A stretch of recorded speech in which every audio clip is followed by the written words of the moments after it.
perhaps we can start now. I guess the people from the elevators have found their way here.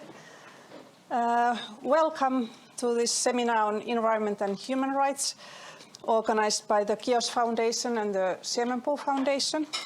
I am Hanna Matinpuro, and the Executive Director of the Siemenpuu Foundation. I will be moderating today this seminar. Few first words on practicalities first. As you know, this is streamed as well, the seminar. It will be available, it will be recorded also and available in the KIOS Foundation's YouTube channel for 2 weeks at least after this today. And a Vimeo account of the Siemenpuu also. We will try to accommodate also the questions raised in those who are following the live stream. You can make the questions there in the chat functionality, but we try to accommodate those as well as those questions from the seminar hall here. And here in the seminar hall, please use the mic when making the questions. I guess it's easiest if you come here in the front to use the mic to make the questions. After all this information on the possibilities to make questions, I have to unfortunately inform you also that there will be quite limited time for the questions from the audience, especially in this opening session and the first 2 panel sessions. We will hopefully have some questions, time for some, but we will have more time in the end, in the last discussion sessions. And the last session will also combine all the elements of today, so that will be the time also to continue the discussion together. And then one last thing about the practicalities, we will have about 10 to 15 minutes break after this opening and the 2 panel sessions. And then we will continue. But back to the team. With this seminar, KIOS and Siemenpuu want to highlight the link between human rights and environment. And we need a safe, clean, healthy and sustainable environment in order to respect, protect and fulfill human rights. And we need also to respect, protect and fulfill human rights in order to ensure a safe, clean, healthy and sustainable environment. This understanding has been the basis for both foundations, KIOS and Siemenpuu, since beginning of our operations. We 2 foundations, we share a common history, as we both were founded about 20 years ago by Finnish NGOs in cooperation with the Finnish Ministry for Foreign Affairs. And we both support the work of civil society movements in the Global South.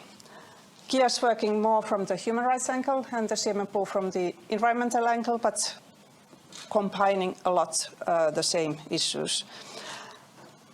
And the local actors, civil society movements and human rights defenders and environmental defenders defending rights of the local communities and indigenous people are in the core actors who we support in the Global South. And today's seminar, we will learn more together with our guests from Kenya, Nepal, Samiland and Finland. And we hope to learn together what to do better and how to support environmental defenders, especially in the Global South, but also here in the Global North. But without further ado, I would like to welcome Johanna Sumuvuori, the State Secretary to the Ministry for Foreign Affairs of Finland, to give the opening remarks. Thank you very much. Thank you for KIOS and Siemenpuu Foundation for inviting me to address this very timely seminar.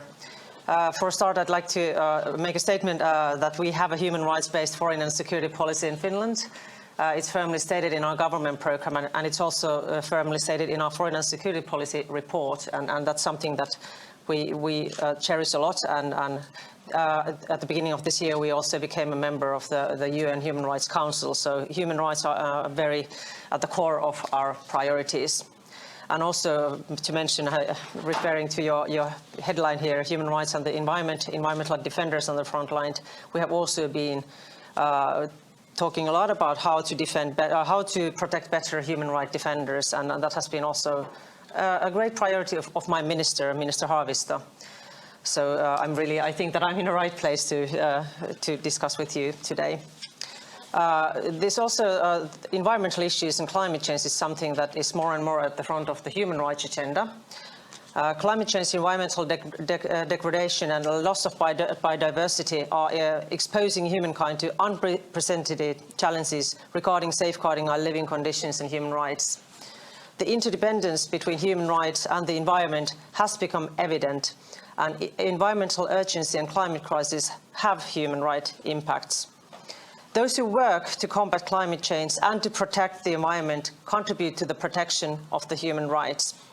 Finland actively engages on the interlinkage between human rights and the environment, biodiversity and climate change in international and regional fora, and the UN and the Council of Europe, amongst others.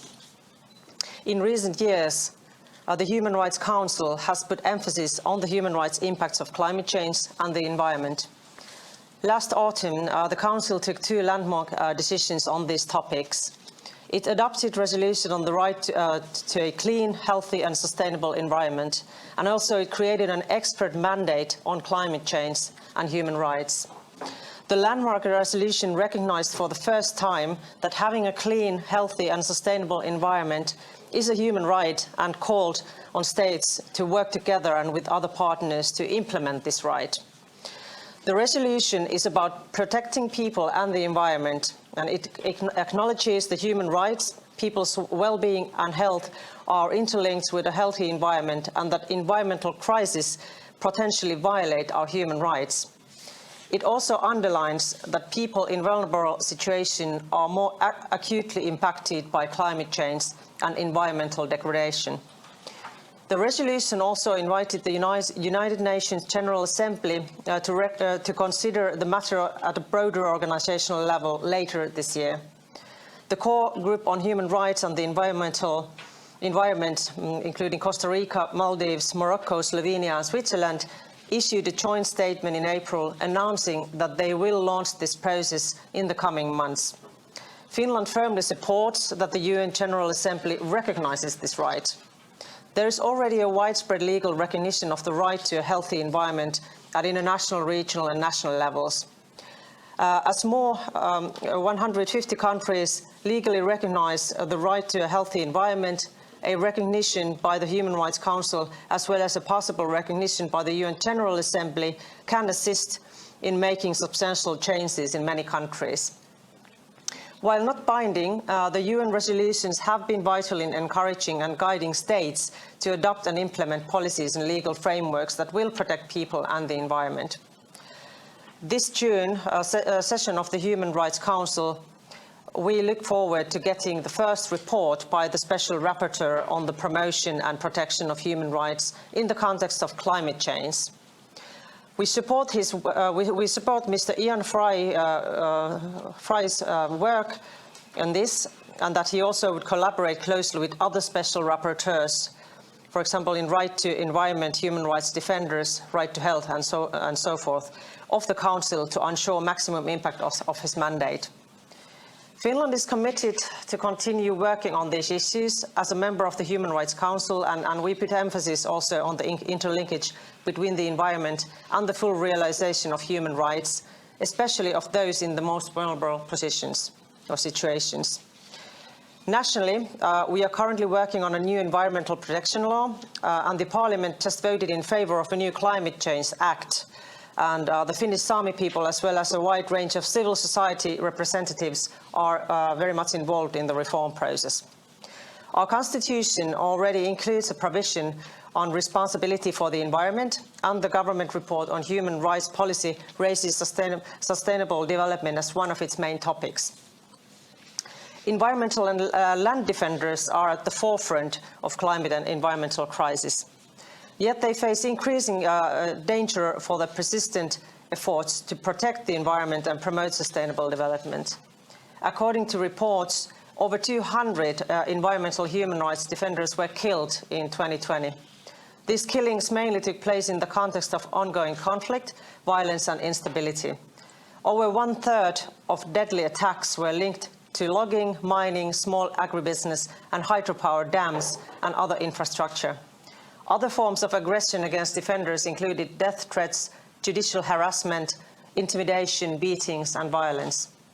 Environmental human rights defenders in vulnerable situations often face heightened risk of violence or harassment, such as women, indigenous peoples, LGBTI plus persons and persons with disabilities.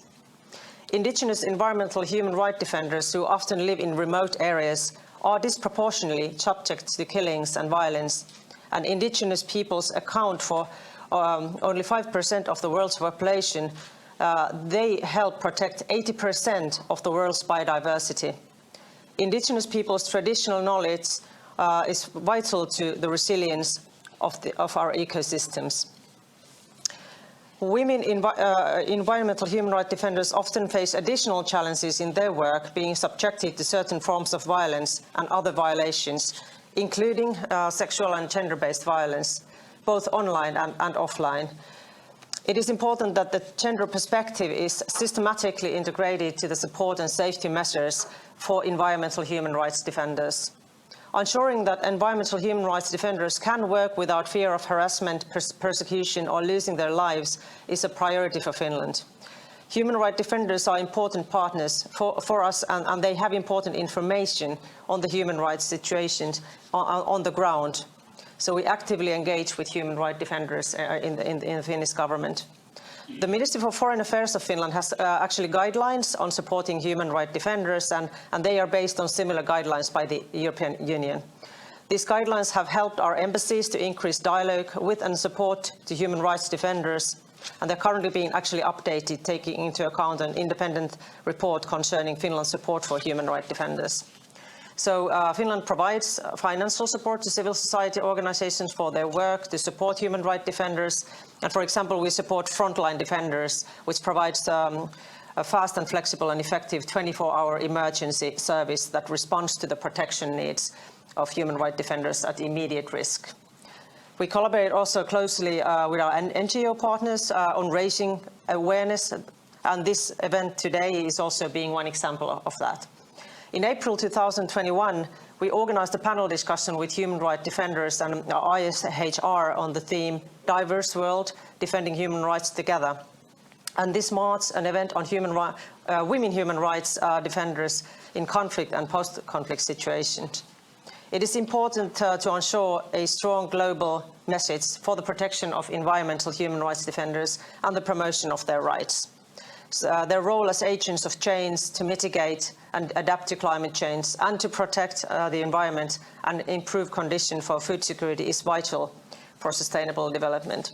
And with these opening remarks, I'd really like to thank for convening this meeting, and also to thank for all the cooperation we have had so far from the Foreign Ministry with the NGOs and human rights defenders, and also